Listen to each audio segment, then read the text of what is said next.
Hi, welcome, and I'd like to welcome you to the Authors at Google and the Professional Development Series talk by Anne Firth Murray. Anne Firth Murray is a New Zealander who is educated at the University of California and NYU in economics, political science, and public administration, with a focus on international health policy and women's reproductive health. She has worked at the United Nations as a writer, taught in Hong Kong and Singapore, and spent several years as an editor with Oxford, Stanford, and Yale University presses. For the past 25 years, she has worked in the field of philanthropy, serving as a consultant to many foundations.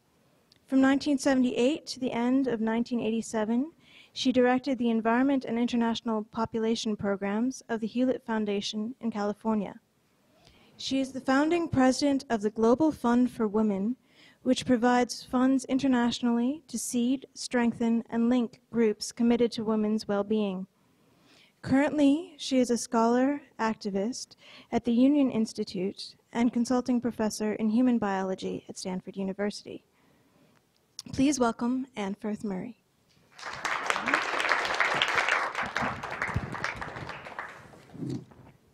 Okay, now, I think I'm in the right place here. I'm told I'm not supposed to move very far. Thank you so much for inviting me to come. I'm very happy to be here. I always like to begin by saying a little bit about myself, but I also like to go around the room and have you introduce yourselves. Maybe we can't take the time for that. What do you think? No, okay, it's iffy, but I have met some of you in the past, and it's something that I think is a good thing to do at the beginning of a meeting, so maybe you'll introduce yourselves to each other briefly at some point along the way. I consider myself a very, very lucky person. I thought of this, and I knew that I wanted to say this at the very beginning of speaking with you today.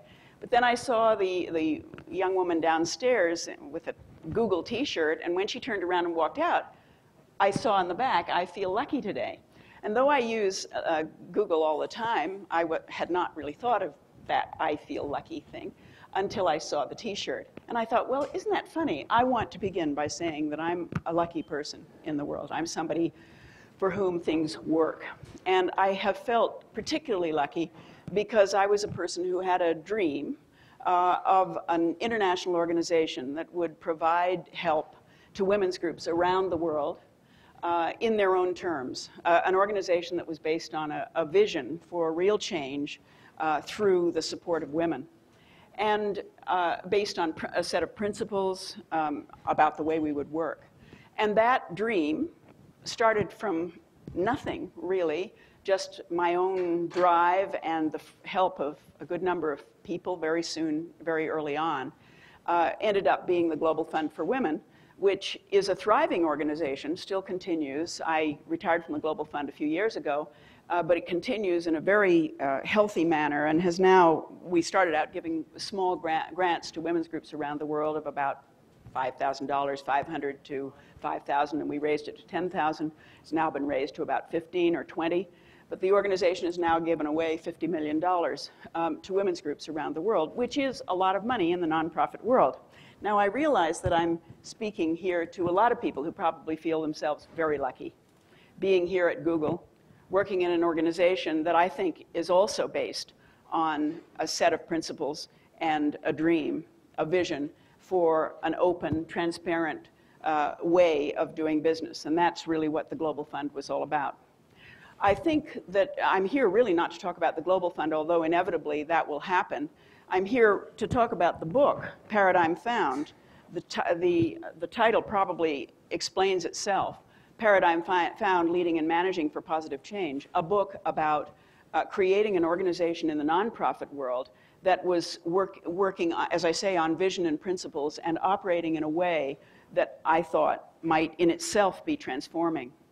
And I really didn't want to align myself too much with Google, but it's kind of inevitable because I was saying earlier over lunch that I Googled Google to find these the philosophy of 10 things Google has found to be true. And I was just really amazed when I read these, because it could have been not exactly the chapters in my book, where I'm not talking about a multi-million, billion-dollar corporation, but a multi-thousand-dollar corporation or nonprofit organization. The 10 points could very easily have fitted with the 10 chapters of my book. Starting out with the focus on the user, and everything else will follow. At the Global Fund for Women, our users were women's groups, women overseas, working at the grassroots to try to change their societies. And one of our basic principles that was published in an early annual report was to focus and learn from women closest to the problems, the users, the women's groups around the world. And in one of my annual reports, when I was writing about this way of operating and our way of interacting with our potential grantees, with women overseas, I spoke about these women's groups as the heart of our work. As the money may be the lifeblood or something, but the heart of our work was the work of the women's groups internationally. And at the time, I remember quoting an Irish poet, James Stephens, in my essay in the annual report, saying, what I have learned is that the heart knows today what the head will know tomorrow. And we always felt this way about the women's groups internationally, that they knew, and we needed to learn from them in order to do our work well. And I thought it fitted very well with the focus on the user, and all else will follow. It's best to do one thing really, really well. This is another thing that was listed here under Google and under these 10 points. And one of the chapters that I talk about emerged from a conversation that I had early on as I was creating the Global Fund for Women with Bill Hewlett. And I wanted money from Bill Hewlett. I was trying to raise money from him at the time. We started out with nothing, and we were raising our money. I wanted money, but I also wanted advice. And I remember when I had an opportunity to meet with him, and I'd known him through my work at the Hewlett Foundation, I said, I'd love you to be a supporter of the Global Fund for Women, but I'd also like your advice about how to put together an international organization. And he gave me some. He said, one thing I would say to you is don't take on too much. Do what you do well.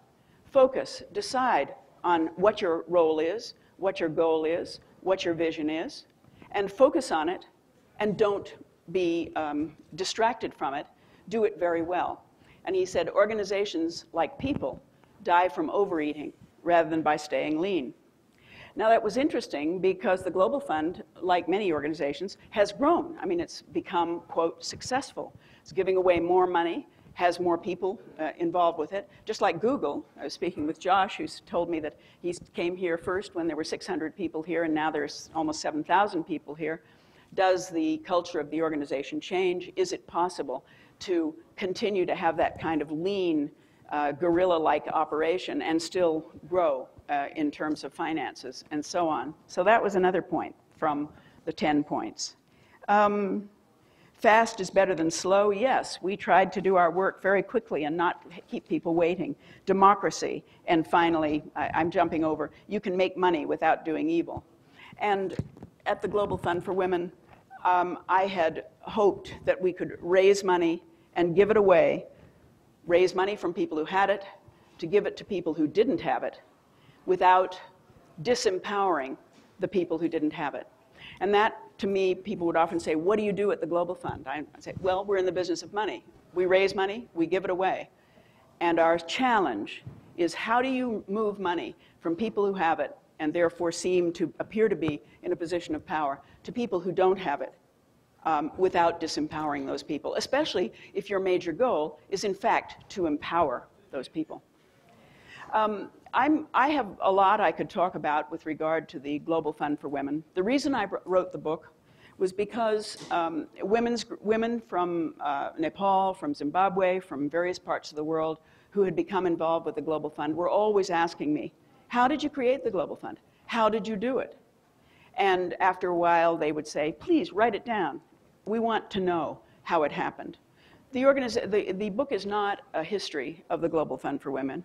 It's more of a memoir and a kind of learning from the early years of the Global Fund. I wouldn't even call it a memoir, how to do it, lessons learned from the early years of the Global Fund. It's not strictly a history. But I did it primarily for women's groups overseas who seem to be very, very interested in actually the mechanics of creating the organization. And I might note that although I'm finding that people in this country are very interested in what this book has to say about leading and managing for positive change, that is, having a dream and giving it reality, which is why I think I'm a lucky person. Not many people have a dream and are able to give it reality. And people in this country are very interested in that. But I'm very interested in getting it into the hands of people overseas. And so if any of you end up reading the book, and I observe that you're supplied with the book, and I hope you will, I would be very interested in your reactions about who you think could benefit by these ideas.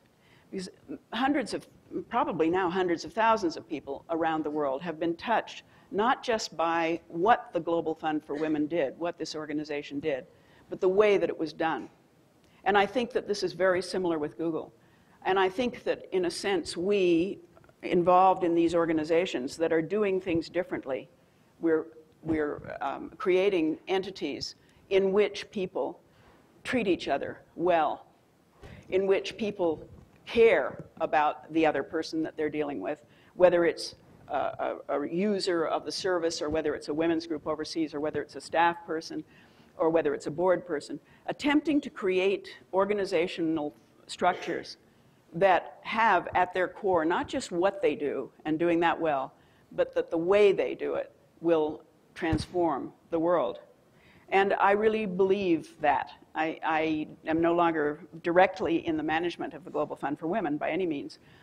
I teach at Stanford, but and play with my grandchildren and do a bunch of other things. But I really believe that the way we do our work, the way we live our lives, is far more important than what we do. And I think it can be transforming. So I would be very interested to know, as you read the book, if you found it useful, and whether you think it would be useful for particular groups of people or particular kinds of people, because I would like to try to get it out to them. It's a message that I think we're in a time in the world that is both very dangerous in terms of ways people that are treating each other, and on the other hand, very, very hopeful in the development of organizations like the Global Fund for Women, like Google, and not many others. I mean, this is not the model yet, the model of people treating each other well. That is not the model, and we need to make it the model, I think, both in the nonprofit world, and I hope that will happen, no doubt it will, through google.org, but also out in the corporate world in general. I would like to stop and try to find out what your interest is in even being here today, and have a kind of an interchange, if that's possible. There are a couple of people here who have known the Global Fund for quite a long time. They can participate as they wish. But I'd like to just sort of respond to your interest while we're able to do that. Yes? Well, I came because I'd heard about the Global Fund, but I didn't really know what it was. So partly I came to find out what it was. But, okay. We've got lots of talks about microfinance and things like that. And I'm wondering what your perspective is on that, how it relates to the kind of work you do. It sounds like you're giving money as opposed to lending. Right. Do you see, positives or negatives in either approach? Okay. The question, I'm supposed to repeat the question for this video.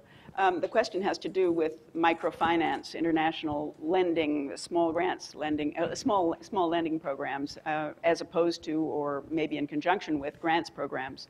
The Global Fund for Women began with the idea that we would be there for women who were working on controversial or difficult issues around the world. And we knew that the kinds of organizations that were developing around these issues, female human rights issues like violence, legal literacy, and so on, many others, were not easily funded. They were not easily supported by loans. They couldn't produce income-producing activities. So we decided we would do a grants program. About 5 years in, I thought that we should begin a parallel program and put in place not only our superb model of grant making, which was very good and highly organized and different from much of philanthropy, but also a loan program that would be a model. We decided not to do it because I thought of Bill Hewlett and thought, no, I shouldn't take on something new right now. The feedback that we had from African women in general about small loans was that they were always too small, that they were directed toward women and they were tiny. They were thinking women will just get more money and they'll be able to do more of what they do. They were never quite large enough, nor was the training involved to transform the situation. So I'm not putting down those small grants programs. I think that they provide help to people to, let's say, send their sons to school. But they don't necessarily provide help to people who would like to transform their situations, see a possibility for all of their children, and send their sons and daughters to school. It doesn't transform them. There's not enough training. There's not enough gender sensitivity around those loan programs for the most part, from my liking. But they've done a huge amount of good in many different countries to pull people out of abject poverty. It's just not particularly transformative to the next level. And that's what we were in the business of doing at the Global Fund for Women. We were trying to transform structures. So it takes a little more money, and it takes some other things. It takes commitment, it takes connections, it takes networking, and training. So a lot of other things. Any other thoughts? Yes. Speak a little bit about what you found to be critical approaches or solutions in terms of moving money from those who have money to those without money, without demoralizing them, and instead empowering them Right. to help themselves. Because I think by nature, just giving the less fortunate money doesn't necessarily empower them. Yeah, the question was, were there techniques or things that we could do to empower people as you're providing funds to them rather than to disempower because of this power difference between people who have money and people who don't have money? I think the simple ideas that come to mind, and some of these I mentioned in the book, are we received proposals in any language, in any form. So we put it on ourselves to translate those proposals. They didn't have to come in English, and they didn't have to come in typed, or they didn't have to come by email. Ultimately, we would receive them by email as we moved into that use of technology, and as women's groups did around the world as well. So that was one simple thing. We'd receive it in any language. So we are immediately meeting people in their place. Another possibility, another way of dealing was to provide always general support, not project-specific support. So that people would come, they would describe their organizations, they wanted money to do something, and sometimes they were so used to getting only project-specific support. That is, please could we have money to buy a van? Or please could we have money to do some very specific and narrow thing? We always said, look, we realize you've asked for that, but we are in the business of supporting your entire effort. So we wish to give this money in a freer way, a much more flexible way. We felt that by giving money in a flexible way, operating in a way saying this money can be used for what you think is most important. And they would say, you mean we can pay the rent with it? Or do you mean we could pay somebody's salary? Yes, whatever you think is most important, then this is what we want the money to be used for. And we would then learn more about the organization in general and always provide general support. I think it's a very freeing, empowering, and respectful way of dealing with people. And most people, whether they know it or not, because they're so used to donors insisting on narrow projects, they don't even ask for it. So that's another technique. Another technique to, I think, empower groups was something that I felt very strongly about, and that is that I hired a lot of young people. I was speaking about this over lunch. I hired young people on the staff. I came out of a different generation, but I wanted people who would be really amazed and impressed by what women's groups were doing with so little. So they would receive a proposal, and I can tell you story after story of these young staff members who'd come into my office and say, Anne, listen to this. Listen to what this group is doing, blah, blah, blah, blah, whatever it was. Now, these young people were graduates, you know, very immediate graduates from universities or something, and they had maybe traveled, but they hadn't spent 50 years in international development, which I had. And I consider myself a very young person. a very young person, because I have a very great curiosity about how people live who are very different from myself. But to a great extent, I mean, even I would have to hold myself back for thinking, gee, I've seen a million of those. You know, I've seen that before. I wonder maybe they should be doing something different. You know, one would hold oneself back. But these young people did not react that way.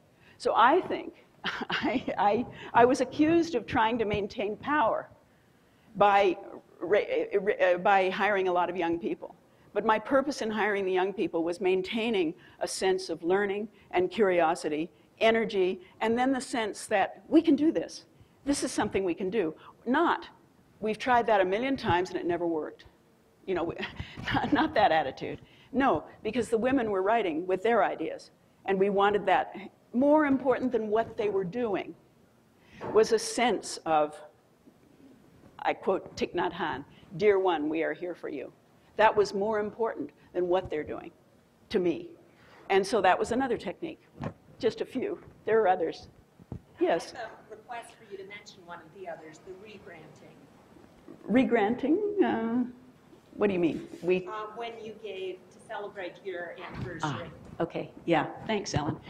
Ellen Spertus was a supporter and a colleague with us early on in the Global Fund.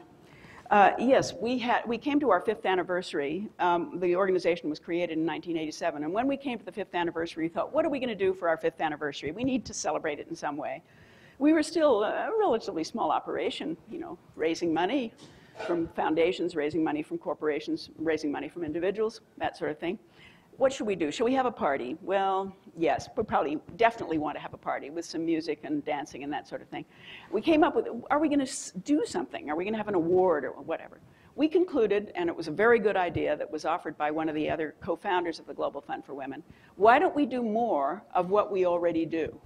Why don't we give away more money? Why don't we give, it's a 5th anniversary, why don't we give away $50,000? So we decided we'd give away $55,000.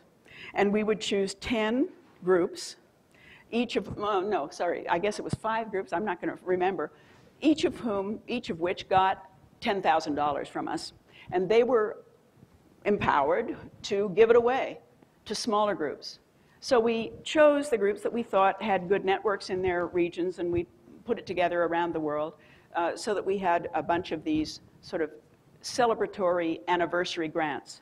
Each of these groups receiving, let's say, $10,000, I could be wrong, $10,000 plus $1,000 for its administrative costs, and give away the $10,000 to smaller groups in their region. Now, out of that, over time, came something that had always been a dream of mine, and that is the development of little women's funds here and there around the world. And there are many women's funds in this country. There are some, I don't know, there must be 50 or more, 70 by now, I think, in this country, the San Francisco Women's Fund, the California Women's Fund, New York Women's Fund, and so on. But around the world, there hadn't been. But out of that re-granting program came the idea. In fact, the idea had gotten out there a little bit earlier in Mexico and in Nepal. But several of the groups that we gave money to set themselves up as the sort of fund, the Women's Fund of Mongolia, for example, the Women's Fund of India, of Bangalore, and then there was one in Mexico, there's one in Nepal. And these are small, I don't want to call them mini women's funds, but mini global funds, but they were like the Global Fund for Women, but operated in their own country or region. And some of them even went beyond the Global Fund, I think particularly of the group in Nepal, the name of which is TEWA, which means support. That group went beyond the Global Fund in terms of its clear articulation of its vision and principles, and is really, I won't say it's thriving because Nepal is a very, very hard environment in which to work, but it is doing very well, has been able to raise money not only from international sources, but more important, from local sources in Nepal, which is quite an amazing accomplishment, and giving away money to small groups, small rural women's groups that could never be reached by something like the Global Fund for Women, further and further out in Nepal. Any other thoughts? Yes? Did you notice an effect of any of your recipients becoming dependent on donations? The question is, did you notice any of the recipients becoming dependent on this financial support? Yes. You know, I mean, if you are a group in Latin America working on access to abortion, for example, working on reproductive rights issues, you have a very hard time raising money. Now, I don't mean to say that they became dependent on the Global Fund. One of the things we tried to do was to give a group the good housekeeping seal of approval. Maybe you're too young to know that. The good housekeeping seal of approval, that is, if they got a grant from the Global Fund for Women, then they might be able to get a grant from another foundation, a larger one, and maybe Ford Foundation even, or Rockefeller, or larger foundations that were working internationally.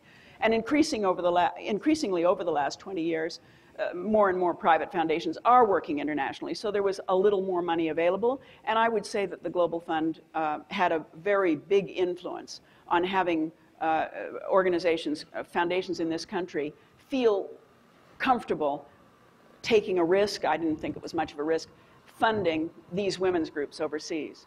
But there were some groups working on maybe lesbian issues, working on issues of violence, particular kinds of violence, working on reproductive health issues, as I mentioned, that really have a tremendously difficult time raising money from anywhere, from their sources.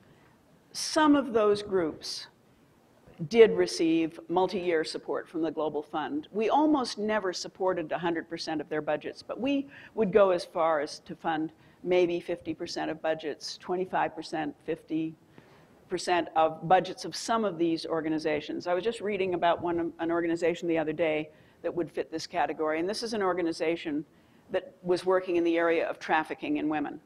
Really an almost intractable kind of a problem, very, very hard problem to address, and yet a very, very widespread human rights and health abrogation around the world.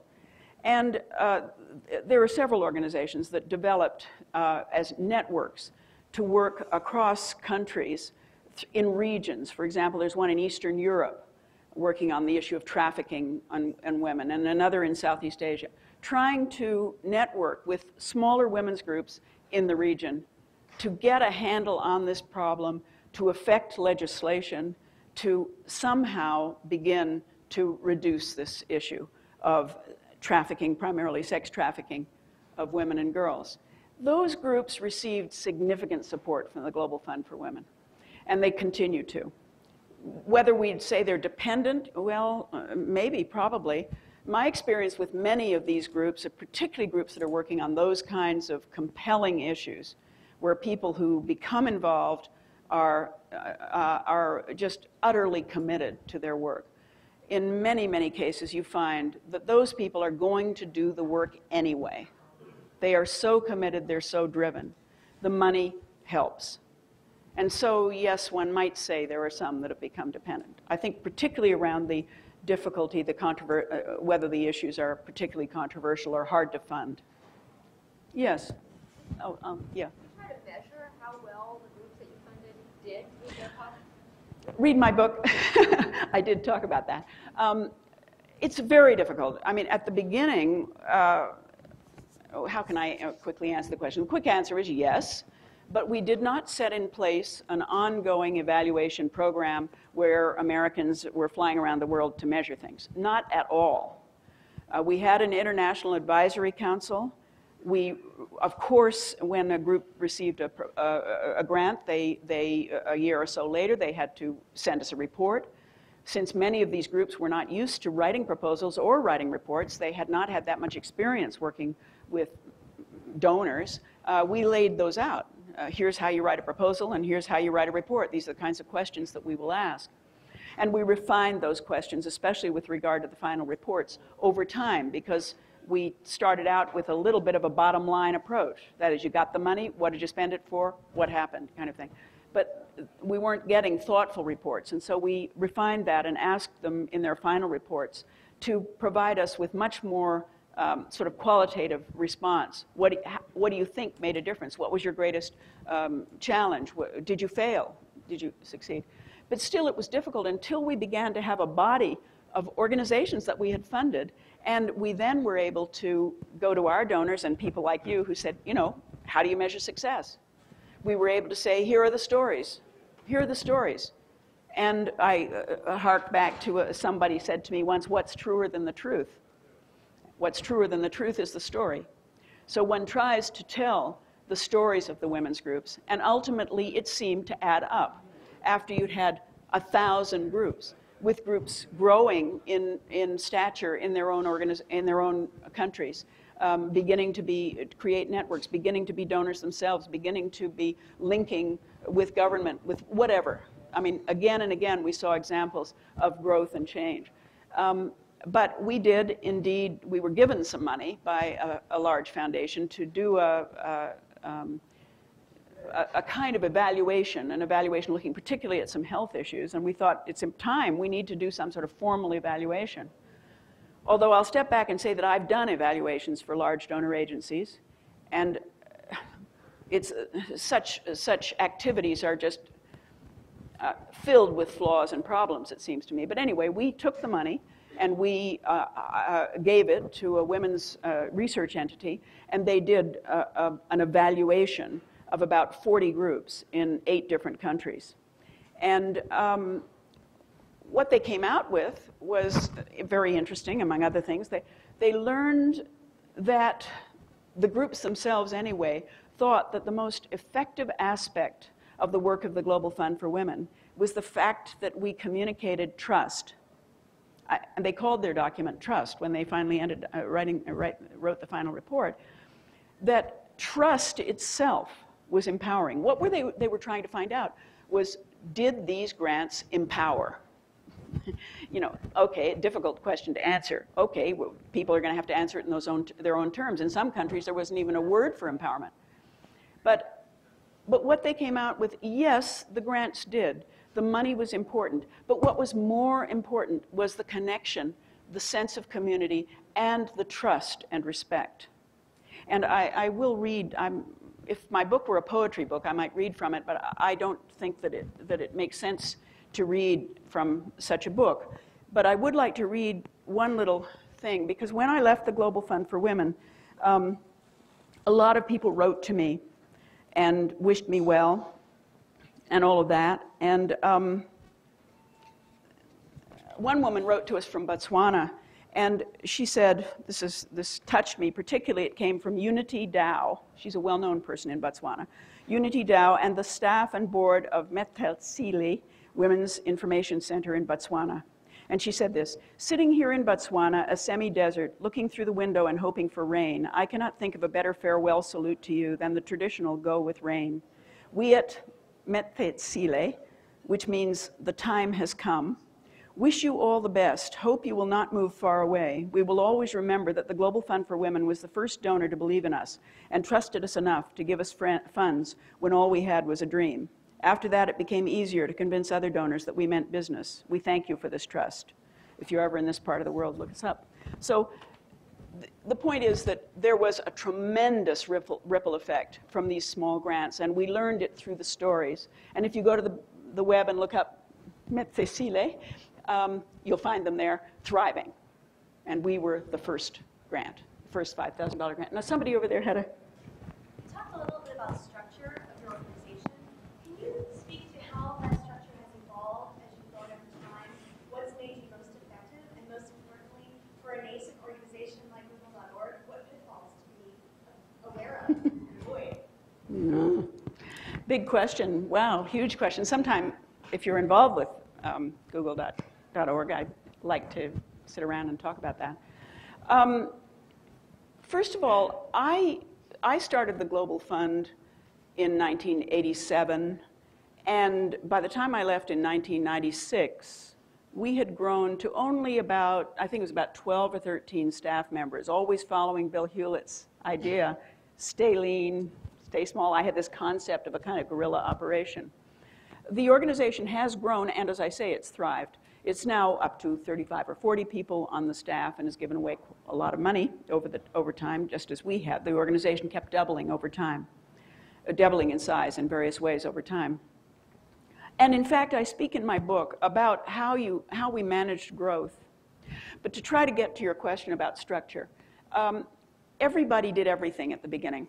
I mean, we were 3 people, 4 people every year. We went on, 6 people, 10 people, so on, over the years, the early years. And we kind of did everything, a little bit of everything in the office.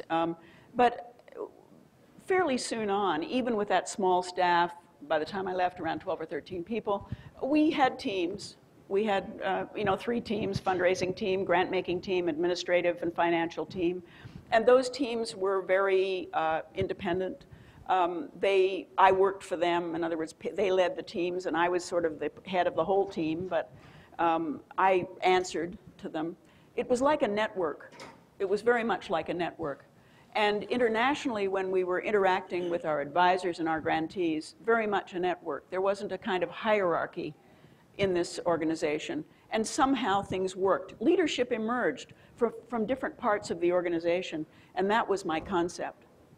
At the beginning, I think that we made a mistake in the sense that when we created the 501c3, when we first started, we created a board. Traditionally, there were only 3 people, and then there were 6, and then there were 8 on our board. But we started out with a little bit of a traditional view of the board being kind of in charge of the organization up here, and I saw down. And that was the one part in the structure of the organization that never quite fitted.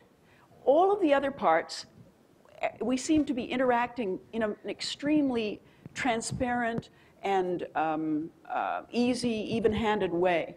But the interaction with the board was not always terrible. I don't mean to say that. But there were times when it kind of grated, when we felt, the board members were sort of throwing their weight around or something, and we didn't like it. And we started out with that wrong idea of where the board fitted, rather than in the network taking on its own responsibilities. No, up here somewhere. And we had to fix it. And we dealt with it in various ways, mostly by a very much open, transparent process of trying to bring in board members who understood what we were trying to do and retire board members who were uncomfortable with a more open kind of network system.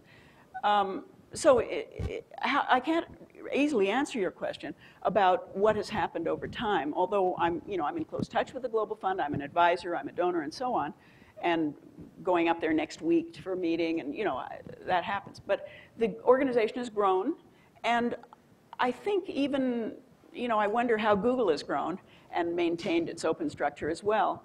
I do not believe that an organization needs to become more bureaucratic and more hierarchical as it grows. But I didn't stay around long enough to figure that out.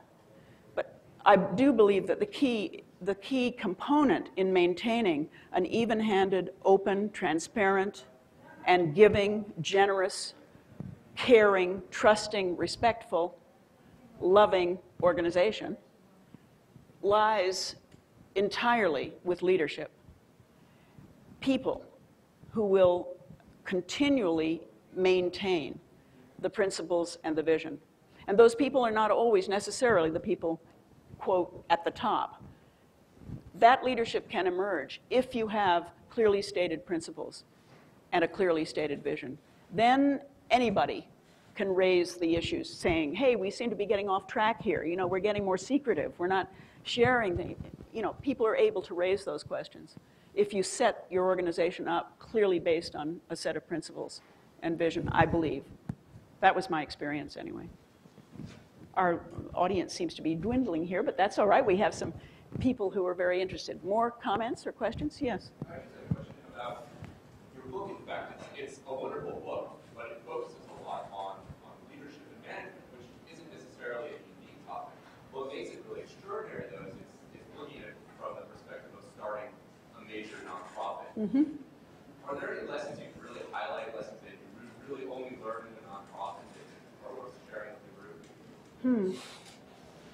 See, I think in the nonprofit world, we're rather lucky. I think the nonprofit world is incredibly important at this time in our world development.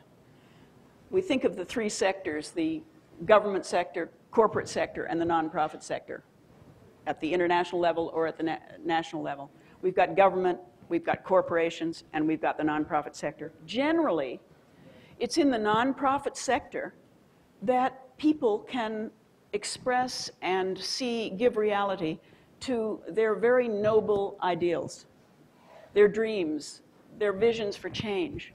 And therefore, I think the sector is tremendously, this nonprofit third sector, independent sector, civil society, there are different terms for it, is extremely important in this time of change. Extremely important.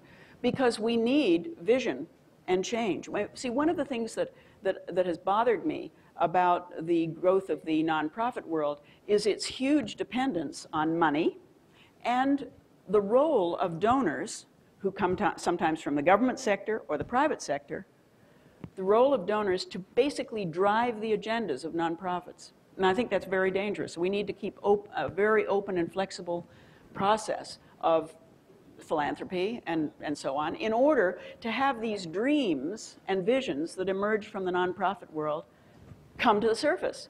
We don't want them closed off. I will come back to your question.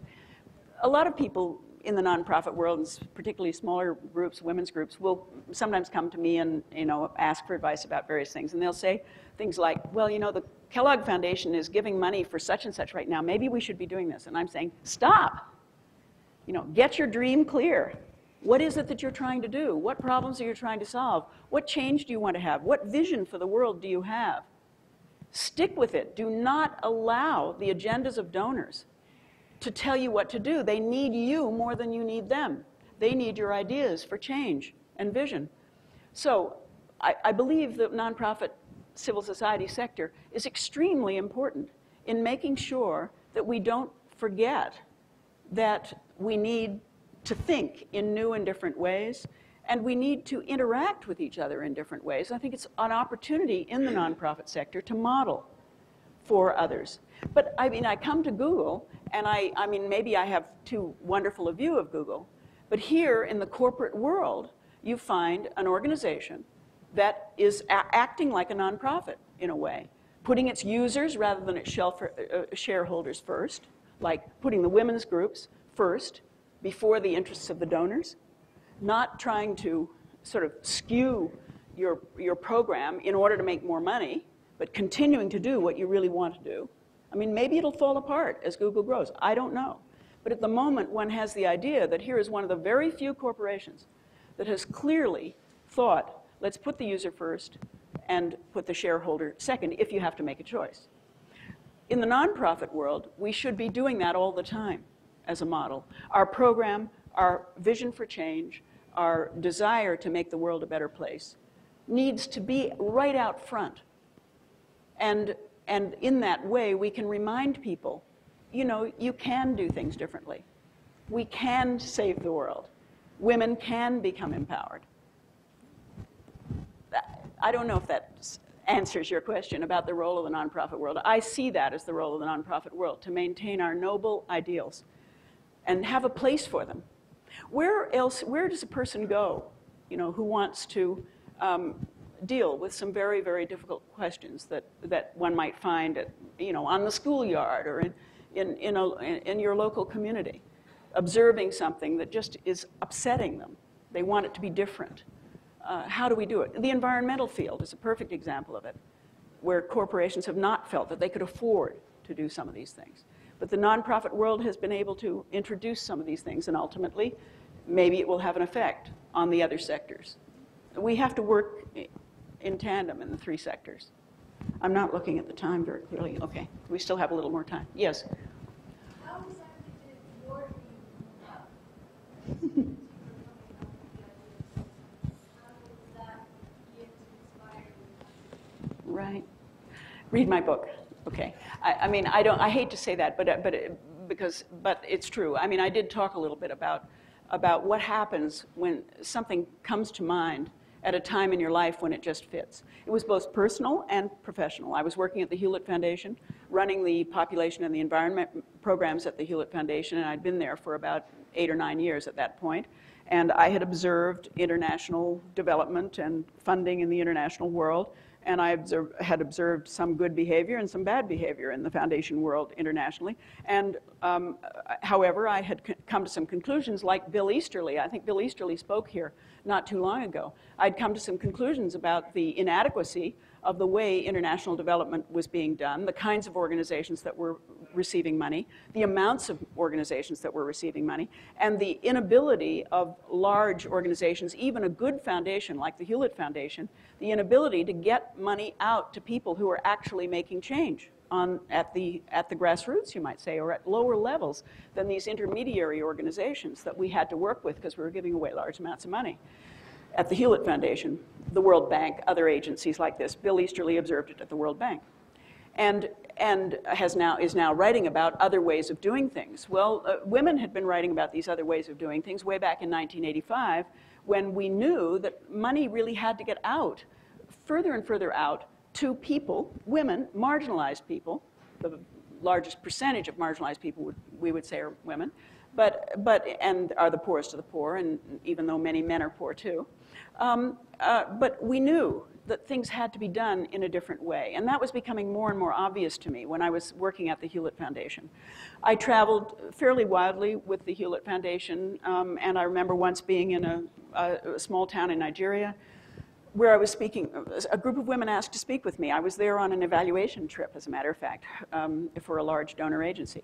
And these women asked to meet with me, and these 3 or 4 women came, and they said, we're trying to start an organization to work with street women. They need clinics, they need medical care, and these were middle-class women, and they were hoping that they could link with these other women and get something done, but they needed a little bit of money to do it. And can you help us? They knew I was a woman in a foundation working internationally. Well, I couldn't think of a place they could go. Where could they get $5,000?